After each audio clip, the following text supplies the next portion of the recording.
En la historiografía alemana podemos encontrar en repetidas ocasiones el término Reich, palabra alemana cuya traducción literal es imperio, y hace referencia a las épocas de mayor poderío y esplendor del país germano que fueron tres. ¿Ya conocías la historia de los tres Reichs alemanes? Pues si no es así, acompáñame en esta primera parte a conocer el ascenso y caída del primer Reich, también conocido como Sacro Imperio Romano Germánico.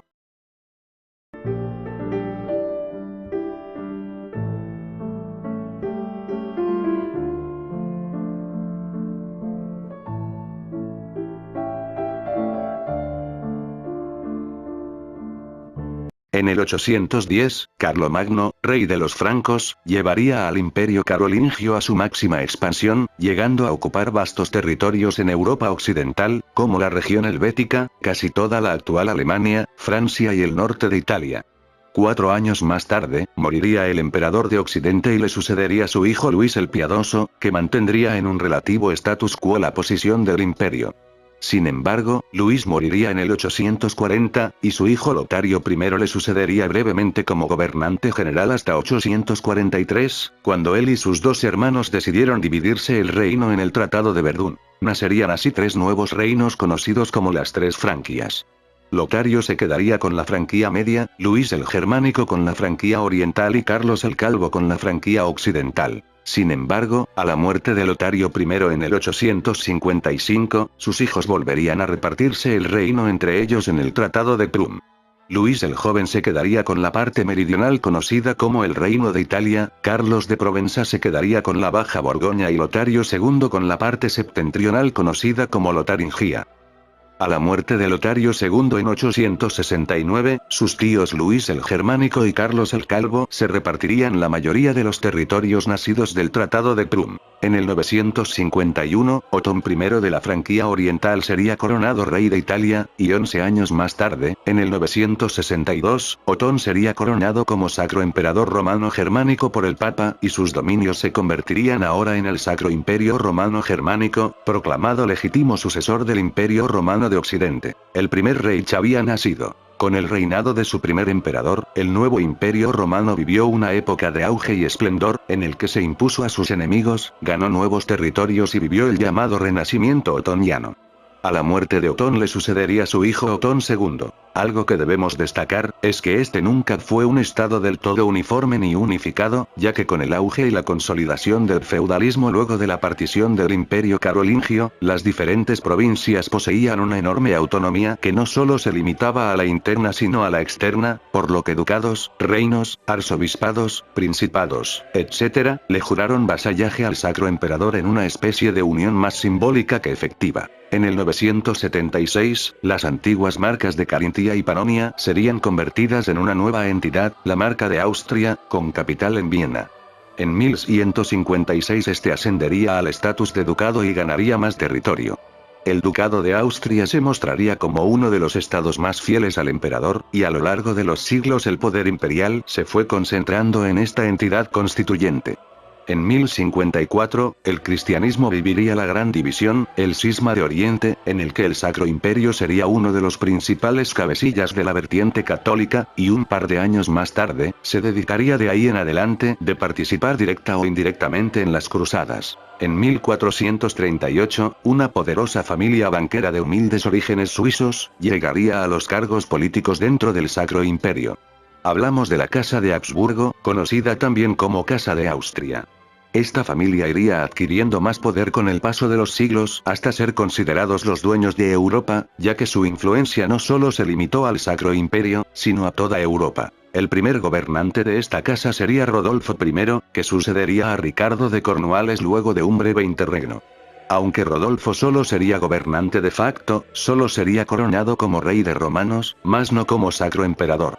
Su gobierno se destacó principalmente por expandir los territorios otorgados a su familia, consolidar su poder mediante alianzas y matrimoniales y usar las armas para poner orden. Pondría a su hijo Rodolfo II como duque de Austria y se encargaría de buscarse el favor de los príncipes electores sobre todo en Bohemia. El mismo año de la caída de Constantinopla, aparte de enviar algunos soldados de apoyo para los bizantinos, el ducado de Austria, cuya influencia y poderío venía en ascenso, se convertiría en el archiducado de Austria, pasando de ahora en adelante los emperadores a ser también archiduques, o en algunos casos, delegaban este título a sus hijos.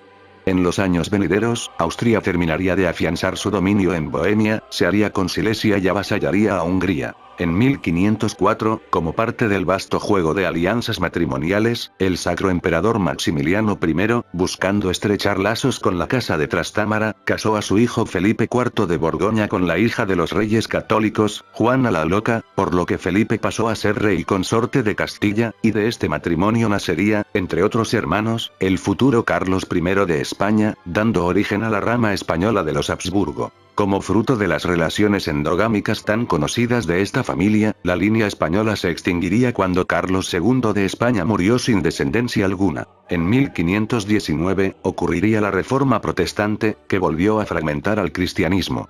La frágil unidad del imperio se vio amenazada cuando diferentes estados decidieron sumarse a la reforma y cambiar su cristianismo católico por uno luterano, lo que generó más tensiones no solo dentro del imperio sino fuera también. En 1555 Carlos V, recordado también por su lucha contra el protestantismo y su búsqueda por mantener la hegemonía católica, promulgaría una pragmática sanción en la que las provincias neerlandesas, el Ducado de Luxemburgo, el Condado de Flandes y otros territorios pasarían a formar parte de la monarquía hispánica que en aquel momento se hallaba en unión personal con el Sacro Imperio.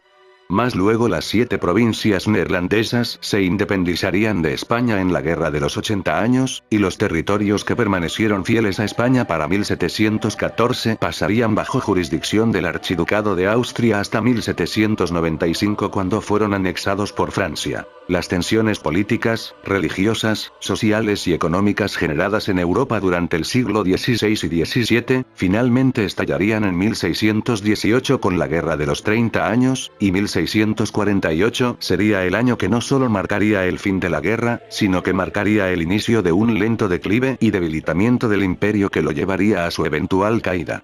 También antes, en 1618, el margraviato de Brandeburgo entraría en unión personal con el Ducado de Prusia, pasando este último a estar relacionado con el Sacro Imperio Romano. Europa se mantendría sin grandes conflictos hasta 1740, cuando Carlos VI murió sin un heredero varón legítimo.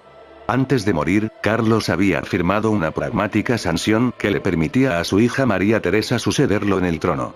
Esto no sería aceptado en la época, por lo que diferentes potencias con intereses en suelo germano como Prusia le declararían la guerra al Sacro Imperio.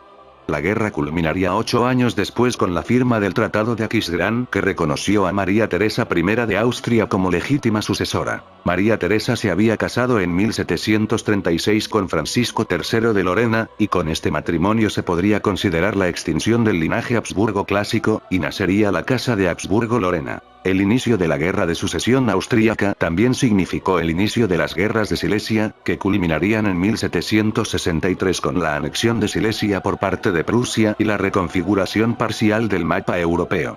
Durante el resto de siglo el imperio continuaría su decadencia y quedaría rezagado por otras potencias emergentes como Prusia, Reino Unido y los países escandinavos. El siglo XIX iniciaría con un imperio ya prácticamente disuelto en la práctica. Ya varios estados actuaban de manera independiente como Eisenach, Baviera y Austria, en donde se había concentrado prácticamente todo el nuevo poder imperial, dejando al resto de estados a la deriva, ya que el propio emperador tampoco hacía mucho por mantener la unidad imperial. Mientras tanto, el caos y desorden nacido a raíz de la Revolución Francesa, había culminado para 1802 con el 18 de Brumario. 2 años más tarde, Napoleón Bonaparte se autoproclamaría emperador, continuando con la agresiva política exterior expansionista con la que Francia ya venía unos años atrás. El imperio francés entraría en guerra con Prusia y algunos estados del Sacro Imperio como Austria y Baviera. Sin embargo, con Napoleón, Francia había alcanzado un enorme poderío que la volvió casi invencible. Hacia 1805, Napoleón invadiría las últimas reminiscencias del viejo imperio. El entonces emperador, Francisco II, viendo que la derrota era inevitable, tomaría una decisión que tendría un gran impacto en la historia europea. Viendo que la derrota era inminente, Francisco temía que Napoleón al ocupar el imperio lo depusiera y se proclamara él mismo como sacro emperador, por lo que para evitar esto, el 6 de agosto de 1806 Francisco II abdicó, y disolvió el imperio. Francisco huiría al archiducado de Austria, donde proclamaría la creación del Imperio Austríaco, en el remanente del archiducado y anexando sus territorios en Italia, Dalmacia y a Hungría. Francia ocuparía a Eisenach y Baviera, y gran parte del antiguo territorio imperial, aparte de ocupar casi toda Prusia.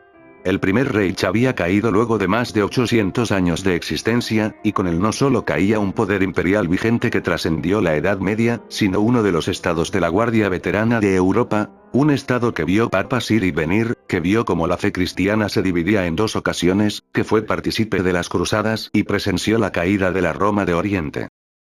Si te quedaste hasta el final te lo agradezco bastante, espero que te haya entretenido y te haya sido de utilidad. Dale like y suscríbete, me apoyarías bastante. Por mi parte, no tengo nada más que decir, y conmigo será hasta la próxima.